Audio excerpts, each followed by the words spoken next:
Hello tout le monde, je suis super heureuse de vous retrouver dans cette nouvelle vidéo dans laquelle je viens vous faire le bilan de ces 6 premiers mois de lecture de 2024. Je viens vous présenter pas mal de petites lectures. Je vais essayer de répondre aux questions du challenge que tout le monde fait un peu en ce moment, le Mid-Year Challenge Book Tag. Comme d'habitude, je vais le faire un petit peu à ma sauce, c'est-à-dire que je vais enlever certaines questions qui ne m'intéressent pas. J'ai changé l'ordre aussi pour ne pas présenter mes meilleures lectures en premier lieu. J'aime bien assurer un petit suspense dans mes vidéos, donc voilà, les meilleures lectures, ce sera vers la fin de la vidéo.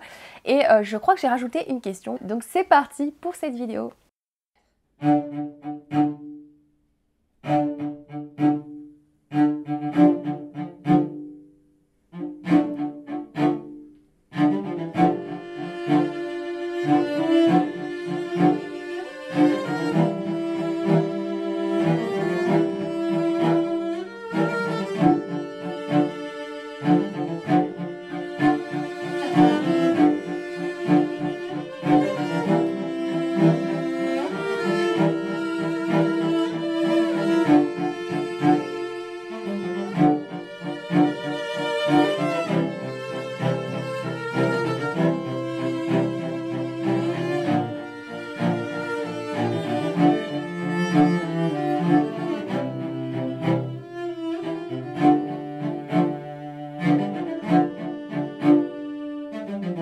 Cette première partie d'année aura été plutôt positive pour ma part.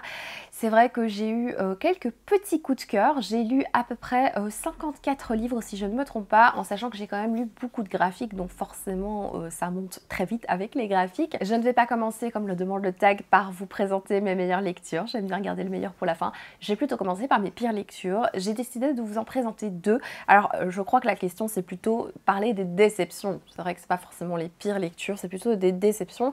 Donc des livres pour lesquels on avait certaines attentes et en fait on a été déçus, tout simplement. J'en ai deux à vous présenter. Le premier livre que j'ai envie de vous présenter, il s'agit d'un manga que j'ai acheté il y a quelques semaines et que j'ai lu au mois de juin, justement.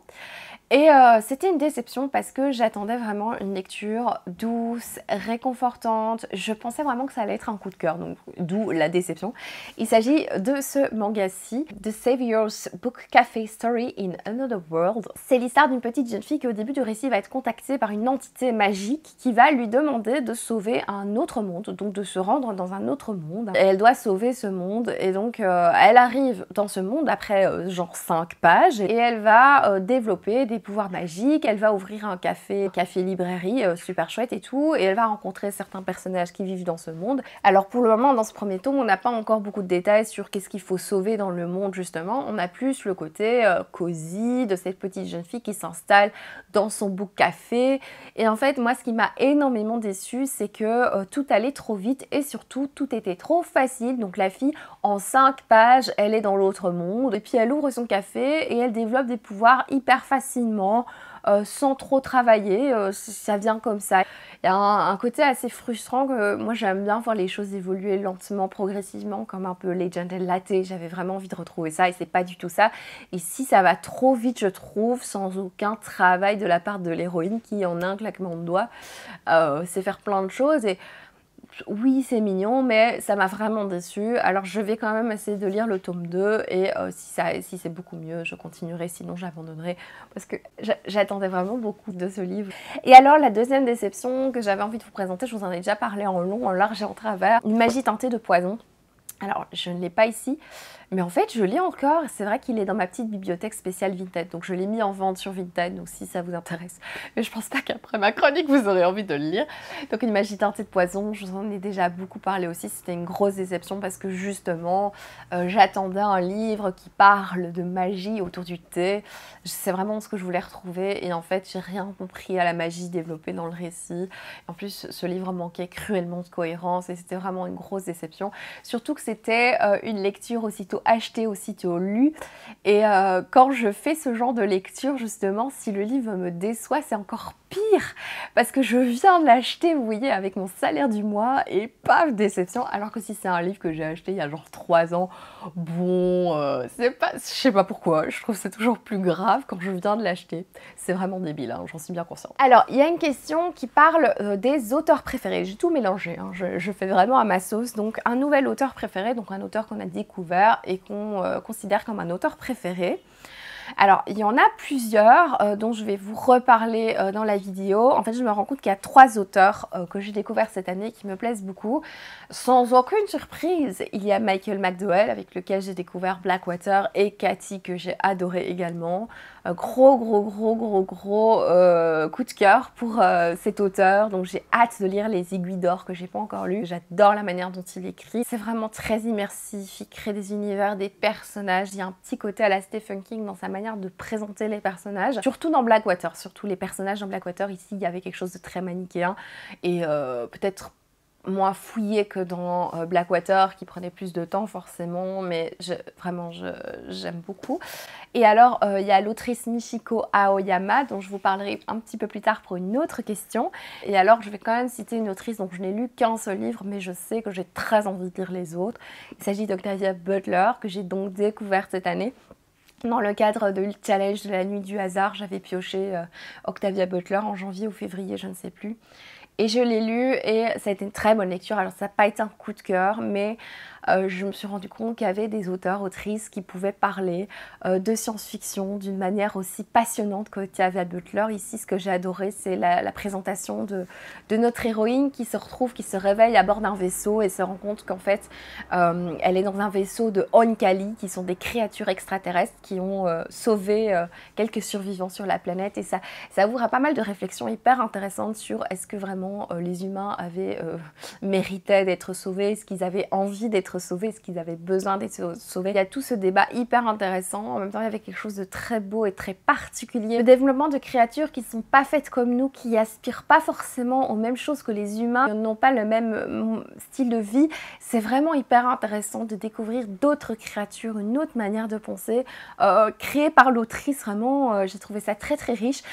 Bon, ça n'avait pas été un coup de cœur parce que la deuxième partie, je trouvais qu'en fait, dès qu'on voyait plus d'humains, je me rendais compte que les humains étaient bien débiles. C'est vrai qu'avec l'apparition de plus de personnages humains, ça m'a moins plu, mais vraiment toute cette première partie, tous ces questionnements. Et je lirai la suite avec beaucoup de bonheur puisque j'ai le tome 2 qui m'attend dans ma pile à lire très patiemment.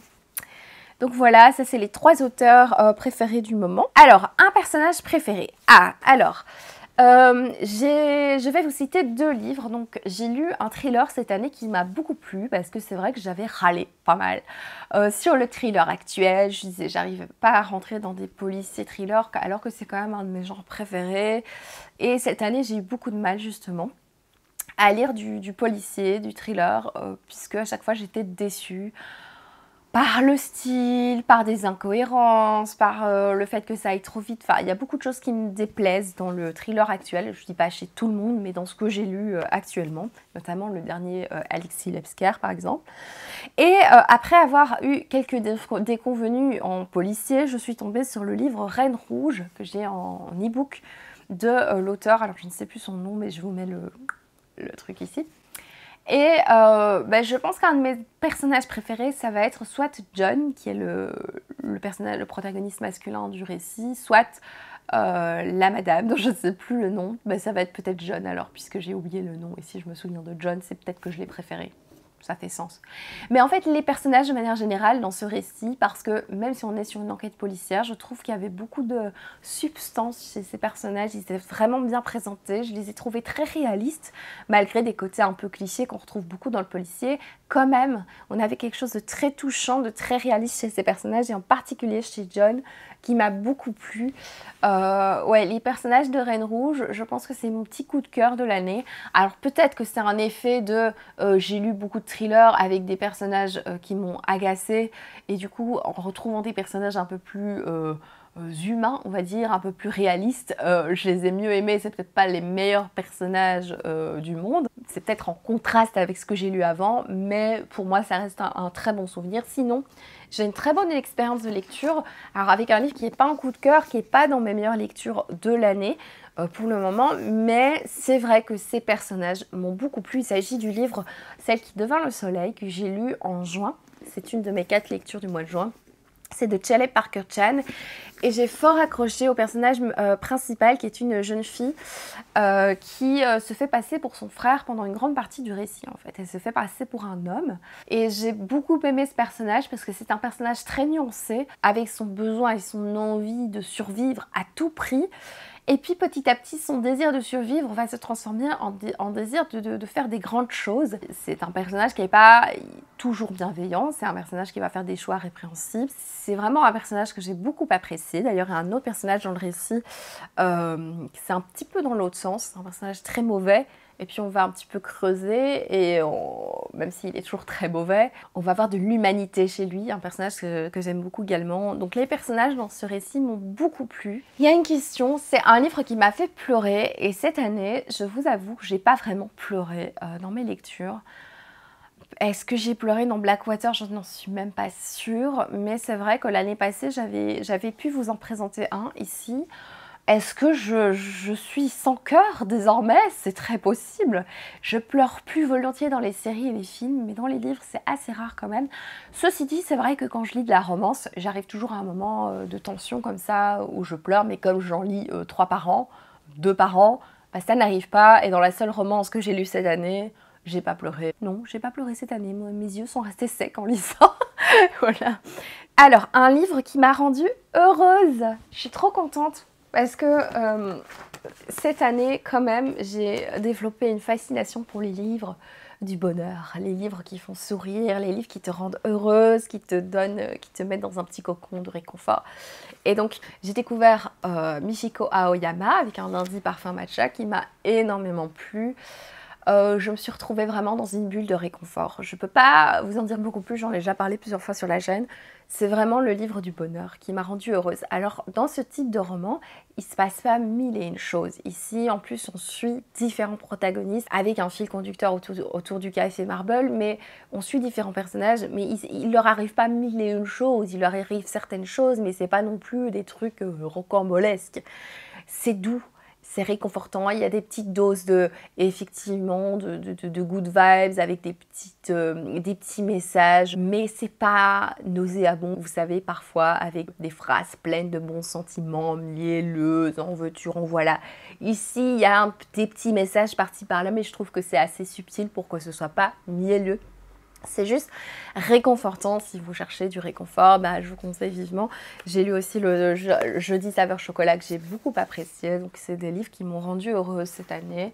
J'ai hâte de lire le nouveau, justement, ça peut répondre à la question, un livre, une parution que vous n'avez pas encore lu. Bah justement, j'ai la flemme de me lever à aller chercher. Le nouveau qui est sorti de l'Autriche, j'ai très envie de le lire. Et alors un autre livre qui m'a rendue heureuse cette année, il s'agit de Nos rendez-vous gourmands de Gengora Tagame. C'est lui qui a fait Le mari de mon frère. J'ai adoré, c'est un petit tome, je pense qu'il n'y aura qu'un seul tome, il n'y aura pas de suite. On suit l'histoire de 2 jeunes hommes qui se rencontrent et qui tombent amoureux avec le thème de la cuisine en avant-plan. Alors on a donc un personnage qui est passionné de l'art culinaire, qui adore faire à manger, c'est sa passion. Et l'autre, bah, il est passionné de manger, de bouffe, il est très drôle. Et donc ils vont tisser une relation, ça se passe pendant le Covid aussi, c'est très particulier. Alors je sais que ça prend déranger certains, parce qu'on parle du Covid, des restrictions, des machins, des trucs. Moi ça m'a pas dérangé parce que je trouvais que c'était bien fait. Et oui, j'ai beaucoup apprécié, c'était très doux, j'ai retrouvé les mêmes sensations que j'ai eues dans Le mari de mon frère. Et du coup, enfin c'est bizarre ce que je viens de dire. Et du coup voilà, j'ai beaucoup aimé. Une sortie que j'attends avec impatience. Alors il y en a plusieurs. Mais je vais vous faire une vidéo, je promets des choses, j'espère que j'arriverai à les tenir. Je vais vous faire une vidéo début août, ou mi-août, je ne sais pas encore quand, sur ma wishlist de la rentrée littéraire et des sorties jusqu'au décembre à peu près. Et donc bah, justement, je répondrai à cette question. Mais il y a un livre qui me tente énormément, qui sort fin septembre. Il s'agit d'un livre de Martha Wells. Et comme j'ai découvert l'autrice cette année, j'ai envie d'en lire un autre. En fait, c'est un livre que j'ai déjà en VO, mais j'ai une flemme incommensurable. Voilà, il s'agit de Witch King, qui va sortir donc fin septembre. Et bon, peut-être vais-je réussir à le lire en VO entre-temps. Mais rien n'est moins sûr avec moi. Comme vous le savez, il faut voir aussi comment est le style, si j'arrive à rentrer dedans. Je peux tenter éventuellement cet été, mais rien n'est moins sûr. En tout cas, voilà, c'est une sortie qui me tente beaucoup puisque maintenant je connais la plume de Martha Wells et elle me plaît beaucoup, en tout cas cette traduction. Alors, ma plus grosse surprise de 2024 pour le moment, eh bien j'en ai une. Alors, surprise, oui, surprise, parce que je pensais pas qu'avec un livre aussi petit, avec un livre aussi court, en voyant parler de l'auteur un peu partout, je m'étais dit, oh, peut-être que ça va pas être pour moi. Et je pensais pas vraiment accrocher. Et en fait, si. J'ai adoré, j'ai complètement adoré Le Dernier des Aînés de Adrian Tchaïkovski. J'ai mis ma chronique dedans, je pense. Oui, c'est ça. Donc, Le Dernier des Aînés, c'est de nouveau chez Une Heure Lumière de Le Bélial, qui est une collection que j'aime énormément. Voilà, maintenant, je pense que je vais me diriger aveuglément vers cette collection parce que vraiment, ils font des récits de qualité. Et donc, ma première découverte d'Adrian Tchaïkovski avec un roman de science-fantasy, dont je vous ai également pas mal parlé. C'était une très très belle découverte parce que j'ai apprécié la manière dont on mélange justement la fantasy et la science. À quel moment la science-fiction devient de la fantasy. J'aime beaucoup ce passage de la science-fiction à la fantasy. On nous explique ici l'histoire d'une fille qui vit, qui est une princesse d'un royaume. Et dans ce royaume, il se passe de plus en plus de choses. Il y a notamment une épidémie. Et donc, notre héroïne qui est princesse, elle veut absolument sauver son peuple. Et donc, elle va demander de l'aide à un sorcier qui est bien connu, c'est Nirgoth. Et en fait, on se rend compte très très vite que Nirgoth, c'est pas du tout un sorcier, c'est un anthropologue qui est arrivé là pour étudier justement les civilisations. Et du coup, on a effectivement cette cohabitation de fantaisie, d'un univers plein de croyances magiques. Et on a le côté très terre-à-terre de Nirgoth qui est là, mais du coup, elle me parle de sorcellerie. Moi, je suis c'est pas du tout un sorcier. J'ai trouvé très intéressant le parallèle entre les deux. Et d'ailleurs, il y a un chapitre que j'adorais qui nous explique en fait la naissance du monde vue par l'Inès, qui est pleine de croyances et de chevaliers et de princesses qui doivent être sauvées. Et on a la manière dont son monde est né, mais vu par Nirgoth. Et donc le parallèle est très intéressant et j'ai adoré, vraiment. J'ai vraiment adoré, donc je continuerai à découvrir Adrian avec grand plaisir parce que j'ai plusieurs livres de science-fiction de cet auteur, donc ça me tente beaucoup. Donc c'est vraiment une surprise parce que je m'attendais pas à autant aimer. Je trouve qu'il y a des questions qui manquent un peu dans ce tag et donc j'en ai rajouté une. Alors j'aurais pu mettre le livre le plus glauque que vous ayez lu, mais j'ai pas lu de trucs hyper glauques en fait cette année. Donc j'ai pas de quoi répondre cette année. Mais par contre, si je dois mettre une catégorie en plus qui n'est pas dans le tag, c'est le livre le plus percutant.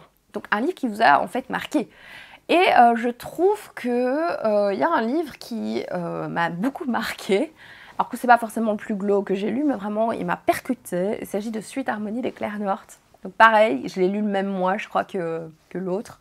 Même auteur, enfin pas même auteur, c'est Claire North, mais même maison d'édition. C'est un livre que j'ai beaucoup aimé, mais qui est très très très intense. C'est assez choquant en fait comme lecture, puisqu'on va suivre l'histoire d'Harmonie, qui est promise à un avenir radieux. On est dans une société où la technologie a tellement évolué qu'on peut faire des transformations sur son corps, sur sa santé, sur je sais pas moi, sa contraception, pas mal de choses via une application qui fait que si tu payes par mois un abonnement, tu peux changer certaines choses. Donc, par exemple, par mois, tu payes X euros et tu as ta contraception. Il y a un déclic qui se fait dans ton corps et paf, tu as une contraception. Si tu veux avoir les pores bien lisses, les pores de ta peau bien lisses, paf, tu payes un abonnement, tu as les pores de la peau. Pour les cheveux, enfin voilà, ça devient à tel point que notre héroïne, elle est complètement refaite via ces extensions.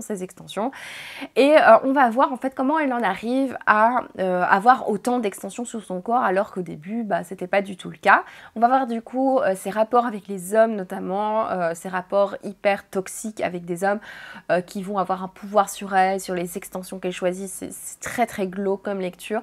Ça montre vraiment pas mal de choses autour du mythe de l'apparence dans la société. On voit aussi des personnages qui ont choisi de ne pas faire d'extensions et donc qui sont comme vous et moi en fait, mais qui du coup dans le livre ils paraissent aux yeux des autres très laids parce qu'ils n'ont pas cette perfection liée aux applications. Voilà, c'est vraiment... c'est très fort comme lecture, c'est intense, plein d'émotions. Et moi, si je dis livre percutant, c'est parce qu'il y a une scène qui m'a vraiment impactée, qui me reste vraiment en tête. C'est une scène d'orgie de bouffe. pas vegan évidemment en tant que vegan forcément, mais une scène d'orgie de bouffe qui m'a déstabilisée quand même pas mal, que je garde plus en tête que certaines autres scènes qui pourraient vous choquer vous. Faites attention si vous lisez ce livre, il y a pas mal de sujets qui pourraient vous heurter si vous le lisez, voilà. Mais c'est donc le livre percutant, je savais pas trop où le mettre en fait, je me suis dit mais ce livre m'a percuté, donc j'ai créé la question. Donc livre à vous de présenter votre livre percutant. Alors, la meilleure suite de saga lue, alors j'aurais pu mettre, c'est vrai, The Blue Flowers of the Ceramic, et j'ai pas, c'est vrai je l'ai pas mis dans la vidéo. Je vais mettre Martha Wells. Alors, si je dois faire un top 10 de mes lectures, je pense bien que cette saga sera dedans, si je dois en faire un pour le moment. J'ai passé un très bon moment, c'était pas un coup de cœur, mais vraiment le moment de lecture était très agréable avec cette histoire d'un robot. J'ai beaucoup apprécié le personnage, déjà j'aurais pu choisir aussi dans mes personnages préférés, j'ai beaucoup apprécié le personnage de cette intelligence artificielle, c'est très drôle, c'est très perché. J'aime beaucoup l'humour qui se dégage de ce livre. Je pense que j'ai autant aimé la suite que le premier tome, et donc je découvrirai la suite avec beaucoup de plaisir. Je pense qu'on arrive aux meilleures lectures de l'année. Non, d'abord il y a le plus beau livre acheté. Je crois vraiment que le plus beau livre que j'ai acheté c'est quand même Plein ciel, enfin il est quand même magnifique. Et celui-là c'est vraiment, je l'ai pris relié, je me suis dit ok ça parle d'opéra, Isabelle tu vas payer plein pot parce que ça parle de musique, n'importe quoi. Et donc je me suis acheté cette édition vraiment très belle. Et donc on va parler de mes 6 meilleures lectures. La 6e, bon je vais pas faire un ordre, mais en gros il y a The Blue Flowers of the Ceramic Forest que j'ai oublié de prendre ici. Sinon c'est vrai que j'ai adoré Le Secret des bonbons pamplemousse qui a été une très bonne lecture. Ça se passe en été dans une confiserie, on va suivre différents protagonistes d'une même famille. Il va y avoir pas mal de secrets de famille, on va parler de deuil, de la manière dont ils voient le deuil. Il y a pas mal de sujets très beaux et les dessins sont très beaux. J'ai mis du temps à m'adapter, je vous avais dit oui c'est très coloré, oula j'ai mis du temps et en fait j'ai adoré. Et il y a différents points de vue dans le livre et le point de vue qui m'a le plus touchée, qui m'a presque fait verser une larme, j'aurais pu le mettre dans ceux qui m'ont fait pleurer, le point de vue du chat, voilà. Alors dans mes meilleures lectures, eh bien il y a Sur les ossements des morts. Alors je sais qu'il y en a qui ont été déçus par ce livre, moi j'ai vraiment beaucoup apprécié. J'ai fait une petite chronique, d'ailleurs j'ai gardé le papier et j'avais dit que c'était un roman qui s'apprivoisait parce que c'est vrai qu'au début ça mettait du temps. Au fur et à mesure qu'on s'attache à cette héroïne très loufoque, cette vieille dame qui est parfois piquante, c'est un personnage extrêmement touchant, c'est vraiment un personnage unique qu'on ne voit pas dans tous les livres. Ce que j'ai préféré évidemment c'est son amour pour les animaux, son combat. Et donc c'est une enquête aussi, hein. Notre héroïne trouve son voisin mort avec, je pense, un petit os d'animal dans la bouche. Et donc on essaie de découvrir qui a tué cet homme. Et voilà, on va un peu enquêter là-dessus. Au final, c'est pas l'enquête le plus important, c'est vraiment cette histoire, cette communauté, cette héroïne très touchante. J'ai vraiment beaucoup aimé. Dans mes meilleures lectures, inévitablement, il y a Plein ciel. Très bonne lecture, un univers hyper intéressant autour de l'opéra, une héroïne passionnante. J'ai réfléchi à mon personnage préféré de l'année et je m'étais dit oh mais j'ai beaucoup aimé l'héroïne et en fait je me suis arraché la tête pour retrouver son prénom. Si j'avais vraiment eu un coup de cœur pour l'héroïne, j'aurais retenu son prénom, ce qui n'est pas le cas, donc c'est pas Rosine. Comme on est dans l'opéra, je pense Rosine, mais pas du tout, c'est pas Ophélie non plus, c'est... Ah mais enfin Ivoire, voilà, je me dis elle a la peau blanche contrairement aux autres, donc Ivoire effectivement. Bon, c'est une lecture passionnante, très riche, avec un univers vraiment très bien pensé, beaucoup d'imagination de la part de l'autrice. J'aime bien quand les auteurs se lâchent, quand ils se permettent des folies dans leurs univers, quand l'univers est assez bien construit que pour y mettre également de la folie, de l'humour, des choses un peu extravagantes qui ne paraissent pas extravagantes. J'adore cette présentation de personnages haut en couleur. J'ai adoré l'histoire d'amitié qu'il y a dans le livre. Alors il y a une histoire d'amour aussi que j'ai bien aimée aussi. Mais vraiment, j'ai encore mieux aimé l'histoire d'amitié qui m'a presque arraché des larmes. J'avais presque un cœur en lisant ce livre. J'ai aimé aussi, il y a une relation familiale qui est très difficile entre Ivoire et sa famille. Tous les passages où elle est dans sa famille m'ont fort prise aux tripes parce qu'il y a une forte rancœur de cette héroïne envers sa famille et sa famille la déteste. détestent, et en fait certains pas tant que ça, et en même temps ils font pas grand chose pour l'aider. C'est très dur de lire justement ces relations familiales. Je vous en avais pas parlé dans la chronique, mais c'est vrai que ces relations familiales m'avaient beaucoup touchée. Plein ciel, voilà.